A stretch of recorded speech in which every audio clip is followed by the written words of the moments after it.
Assalamualaikum warahmatullahi wabarakatuh. Saya selagi perwakilan kelompok 9 dan moderator kelompok 9 akan menjelaskan etika berpakaian yang sesuai dengan Islam Aswaja Nahdiyah.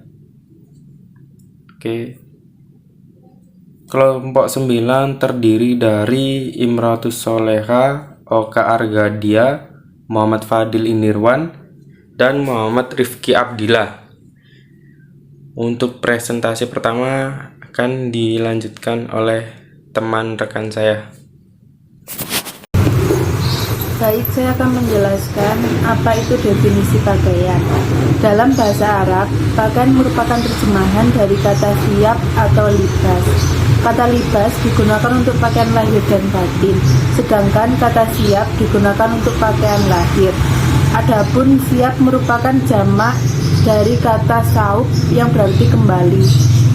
Yang dimaksud yaitu kembalinya sesuatu pada keadaan semula atau sesuai dengan ide yang pertama. Jadi pokok yang mendasari dan pengertian pakaian adalah kembalinya insan pada keadaan atau kondisi awal, yaitu tertutupnya aurat. Berpakaian bukanlah persoalan yang menyangkut tentang gaya, budaya, hobi maupun kegemaran atau kesukaan dari seseorang. Akan tetapi berpakaian merupakan suatu upaya untuk mengembalikan manusia pada keadaan semula, yaitu pada fitrah dirinya sebagai makhluk yang mulia, yang beradab serta berbeda dengan makhluk lain setelah ditipu dan digoda oleh setan untuk telanjang. Baik, selanjutnya firman Allah SWT pada Quran surat Al-A'raf ayat 20 dan Al-A'raf ayat 22. Pada ayat tersebut dijelaskan bahwa keadaan manusia pada awalnya adalah auratnya dalam keadaan tertutup. Dari ayat tersebut dapat disimpulkan bahwa pada keadaan semua manusia itu auratnya dalam keadaan tertutup. Namun setan mempengaruhi dan menggoda manusia untuk melepas dan membuka auratnya. Dengan terbukanya aurat manusia, disitulah lahir tanda-tanda kehadiran setan.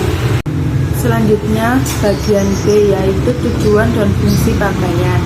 Pakaian adalah suatu identitas dan ciri khas orang yang beradab. Sesungguhnya, pakaian bukan merupakan suatu budaya, melainkan pakaian muncul dari peradaban yang menjelma menjadi suatu budaya. Akan tetapi, pada seruan ajaran agama, pakaian merupakan sesuatu yang berguna untuk menutup aurat dan mengembalikan manusia pada ide semula. Jadi pakaian itu udah ada dari zaman dulu dan menjadi budaya. Nilai budaya yang berkesan pada aspek pakaian adalah ada pada bentuk dari gaya yang menambah kesan yang indah saat berpakaian. Dalam hal ini muncul istilah berbusana lebih dekat dengan nilai-nilai estetika, yang mana dalam promosinya disesuaikan dengan mode yang paling baru. Dan fitrah manusia itu utuh secara lahir dan batin jika dipandang dari aspek pakaian atau berpakaian dengan nilai peradaban manusia. Jadi pakaian itu sudah terjadi dulu dan berevolusi hingga sekarang menjadi busana yang lebih modern. Terima kasih, selanjutnya akan dijelaskan oleh teman. Baik, untuk selanjutnya firman Allah Subhanahu wa taala dari surah Al-A'raf ayat 26 dan Al-An'am ayat 8. Dari firman Allah Subhanahu wa taala tersebut dapat dipahami bahwa tujuan paling utama pakaian adalah untuk menutup aurat. Adapun pakaian mempunyai fungsi yang beraneka ragam. Misalnya untuk perlindungan dari panas matahari dan perlindungan dari sesuatu yang membahayakan, untuk perhiasan untuk tampil lebih menarik. Selanjutnya, aurat menurut ulama. Kesepakatan pada para ulama bahwa menutup aurat adalah kewajiban setiap orang yang beriman. Adapun menurut sebagian besar ulama, Imam Maliki, Imam Syafi'i, dan Imam Hambali, yaitu aurat seorang laki-laki adalah meliputi anggota badan dari pusar hingga lutut. Aurat bagi wanita seluruh tubuh kecuali muka dan telapak tangan. Dan kemudian Imam Abu Hanifah memberikan sedikit kelonggaran untuk wanita, yaitu aurat wanita adalah seluruh anggota tubuh kecuali muka, telapak tangan, dan kaki. Dan selanjutnya, pakaian memenuhi kriteria menutup aurat. Yang pertama, pakaian yang dipakai tidak boleh lubang sehingga seseorang dapat melihat bagian tubuh yang termasuk aurat. 2. Pakaian yang dipakai mampu menghalangi dari pandangan seseorang untuk melihat warna aurat kulitnya. 3. Pakaian dipakai mampu menghalangi seseorang untuk mengetahui bentuk lekuk tubuh seseorang. Baik, untuk slide selanjutnya akan diserahkan kepada teman saya. Kemudian ada tentang etika berpakaian. Jadi berpakaian bukan hanya merupakan lambang atau simbol budaya dan peradaban manusia. Akan tetapi, berpakaian merupakan suatu ajaran Islam yang berguna untuk membedakan manusia dengan makhluk yang lain seperti binatang. Karena pada hakikatnya, manusia itu berbeda dengan binatang. Oleh karena itu, dalam ajaran Islam diajarkan tentang etika-etika berpakaian sesuai dengan syariat Islam. Adapun etika berpakaian dalam Islam adalah sebagai berikut. Yang pertama, hendaklah membaca basmalah. Yang kedua, ketika mengambil atau membuka pakaian, hendaknya membaca doa terlebih dahulu. Doanya adalah seperti ini. Bismillahilladzi la ilaha illahu. Yang ketiga, ketika hendak memakai pakaian, hendaklah membaca doa sebagai berikut.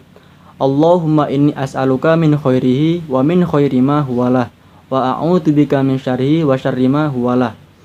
Yang keempat, ketika hendak memakai pakaian baru, hendaknya membaca doa yang bunyinya adalah sebagai berikut.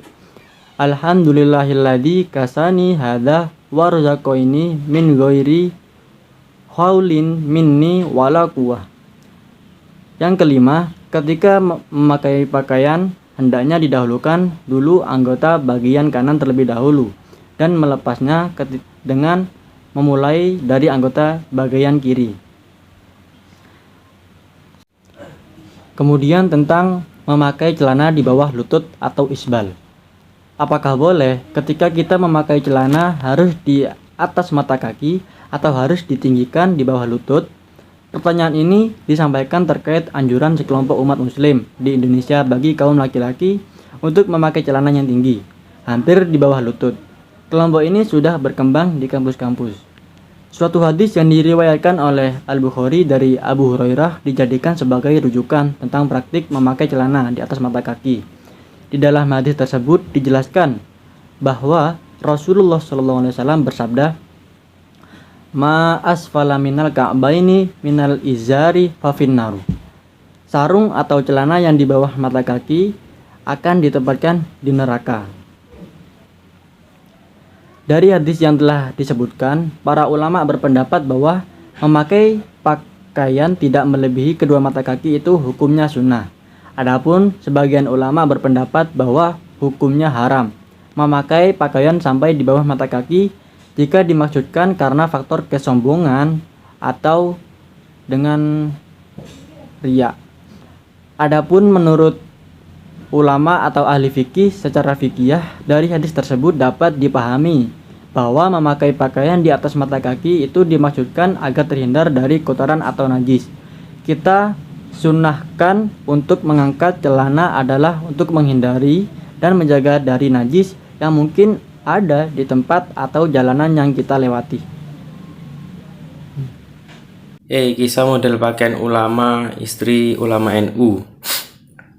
Foto di samping ini adalah penampakan para ibu nyai atau para istri kiai zaman dulu dengan jarik dan kerudung selempang. Kenapa mereka tidak memakai pakaian syar'i dan kenapa tidak memakai cadar?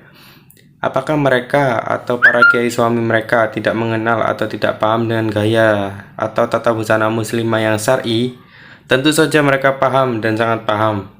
Justru karena mereka sangat paham bahwa berbusana atau berpakaian seperti itu adalah tidak. Di Indonesia, pakaian model syar'i kemudian cadar hitam sebagian diperkenalkan oleh sebagian para penceramah mu'alaf salafi lewat pengajian, TV atau YouTube dan para alumni baru Arab Saudi. Dan itu baru terjadi belakangan ini saja. Sedangkan sebelumnya sama sekali tidak ada, walaupun ada mungkin sangat terbatas sekali karena memang masih bukan adatnya. Oke, sekian dari presentasi dari kelompok 9. Mungkin ada pertanyaan bisa ditanyakan langsung. Oke, terima kasih. Waalaikumsalam warahmatullahi wabarakatuh.